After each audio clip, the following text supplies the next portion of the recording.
Thank you very much, my dear friends, fellow ECR members. It is so very good to see you all. Some of you I haven't seen for ages. That means last February, study days in Finland. I hope it was an experience to be remembered. And I have a lot of good memories from that week.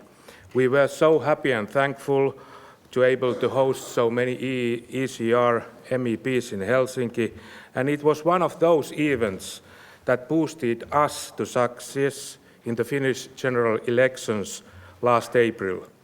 We are now the second largest party in Finland. We have 38 seats out of 200 in the Finnish parliament and 4 cabinet ministers in the Finnish government, 4 out of 14. Not bad from the party which was established 20 years ago by 4 men in the sauna. So miracles do happen. I am glad to say that the Finns are not the only ECR partner gaining success in the elections. In fact, member parties of our group have done simply great during last few years. The latest victory took place in Poland, where Law and Order Party won the general election and is now both the Prime Minister and the presidential party. My Polish friends, congratulations, excellent work.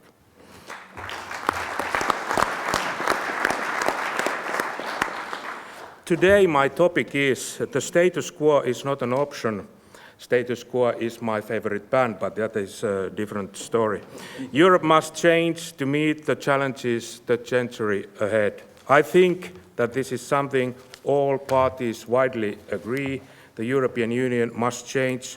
We cannot go on like this. Thus the question is whether we are not happy with the status quo or not, but how we want to reform the European Union. What is our vision? Europhiles have revealed their cards. In the Treaty of the European Union, it says that member countries are resolved to continue the process of creating an ever closer union among the peoples of Europe. Not our cup of tea.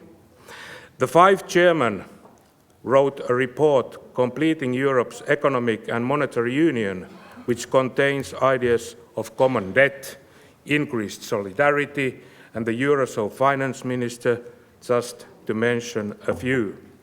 For the supporters of you like this, status quo is not an option. They want Europe to change to meet the challenges of the century ahead. For them, the right path is to move towards an ever closer union. But what about us, European conservatives and reformists? We must speak up and tell the European peoples that there is an alternative for ever closer union. I think the most important thing is that we have a vision. Even the Bible says in Proverbs 27 that where there is no vision, the people perish. We must have a clear idea of which direction we want to go and when. And one integral part of our vision is the Break Declaration. The document sums up what kind of European Union we want. It states clearly that the EU needs urgent reform, which must be done in a way that respects the sovereignty of our nations and concentrates on economic recovery and growth and competitiveness. Dear friends, my topic today is a vast and versatile issue, so I will concentrate on 2 topical themes: regulation and migration. First, regulation. Let me tell you a short story.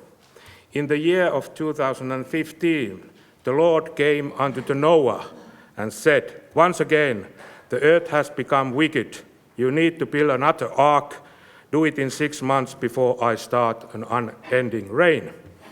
6 months later, the Lord looked down and saw Noah weeping in his yard, but no ark. "Noah," he wrote, "I'm about to start the rain. Where is the ark?" "Forgive me, Lord," begged Noah, "but things have changed. I needed a building permit. I have been arguing with the inspector about the need for a sprinkler system. The Department of Transportation demanded me a bond to be posted for the future costs of moving power lines to clear the passage for the ark's move to the sea. I told them that the sea would be coming to us, but they wouldn't listen. Then I had problems with getting a wood.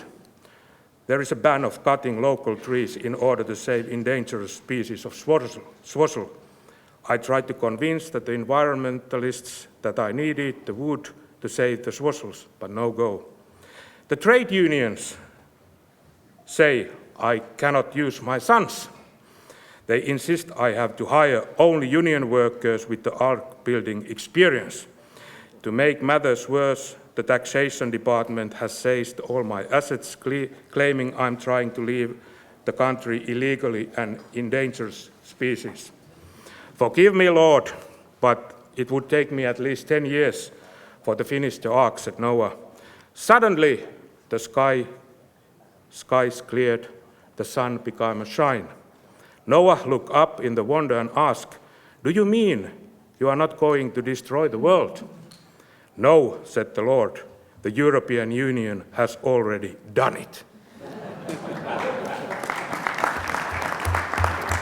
So this was in a way, in the humorous nutshell, what it's all about, our regulation. You cannot simply do anything without a big bunch of red tape. As far as the regulation is concerned, quantity has outdone quality in the European Union. In fact, every minute a patch of forest size of football pitch is cut down in order to produce enough paper to EU bureaucrats. And I'm sure that there is some scientific evidence to prove me right. At least there should be. Excessive regulation is one of the most central reasons why I think status quo is not an option for us. The European Union must be competitive globally. Removing unnecessary EU burdens is vital to maintaining the competitiveness of businesses. At the moment, the big picture is quite sinister. Asia is growing, the US is growing, BRICS countries are growing, even Africa is growing. But the aging Europe is struggling. It is overregulating its businesses to death. The euro crisis has used up all the energy in the Eurozone for the last 5 to 6 years. Well, what is then what we should do? There are plenty of suggestions. I now give you 3. First, we should ask the EU Commission to apply the competitiveness test to all proposals for legislation. In each case, they should carefully analyze what kind of impact legislation has on competitiveness and businesses across Europe. Second, the Commission should be committed to reduce red tape. We ought to have an ambitious target, for instance, 30% reduction in the costs of SME generated by administrative and regulatory burdens by 2020. Third, we should introduce a red card along the yellow card. At the moment, member countries can issue a yellow card for the Commission and thus ask it to reconsider the proposed legislation. But after reconsideration, the Commission can proceed according to their plans, and that's it. Now we ought to have a red card too. If a certain amount of member countries does not welcome a new legislation, the Commission should withdraw and stop the process. If we really want to cut unnecessary red tape, we can do it. Margaret Thatcher, a great visionary among many other things, and her governments had a vision of the future Europe, and Britain roles in it almost exactly 25 years ago. She defended in the House of Commons by saying, "It is a vision which stems out of our deep-seated attachment to parliamentary democracy and commitment to economic liberty, enterprise, competition, a free market economy." Now, governments in Europe have fought more resolutely against unnecessary regulation and bureaucracy and increasing unaccountable central power at the expense of national parliaments. We have worked for our vision of a Europe which is free and open to the rest of the world. It would not help if Europe became a tight-knit little club tied in regulations and restrictions. This was 25 years ago, and we can say that she was right. My dear friends, about migration. The migration crisis affects the whole Europe. Hundreds of thousands of people have already come, and there are many millions thinking whether to come or not. The situation is unsustainable. No country in Europe can manage under such of pressure in the long run. There is not enough money, schools, social services, and other resources. Finland is also struggling. In September, we saw 11,000 asylum seekers arriving through our borders. For a country with a population of 5.5 million, it's a lot. Especially when you bear in mind that Finland is not a transit country. Those who come to Finland want to stay there. Finland is their destination. I often hear people saying that nobody could anticipate this crisis.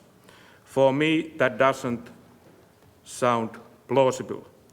There are huge refugee camps in Europe's next door. Societies are broken. There are terrorist organizations such as ISIL. What kind of intelligence services do we have in Europe if nobody could foresee a situation like this? And then the EU made a very unfortunate decision about relocation and resettlement. Smugglers and human traffickers got a clear signal. If you manage to get your client to the one EU country, he or she is able to go anywhere they like. The whole Europe is open for them. In the Finns party, we saw what kind of a problem that would create. That is why we were against it. For us, it is a matter of principle.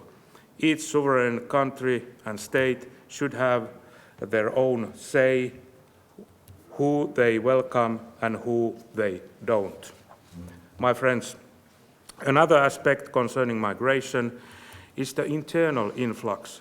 Is it really sustainable in the long run that the young educated people leave, say, Lithuania and move to the UK?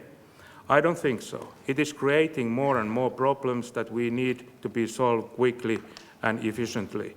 And that goes to all of us. But in order to do so, we need a vision. Migration with all aspects has always molded and shaped Europe. We can face today's challenges together, but in order to face them with success, we need to think what kind of Europe we want to see in 50, 70, or 100 years' time, and then make decisions today. Thank you very much.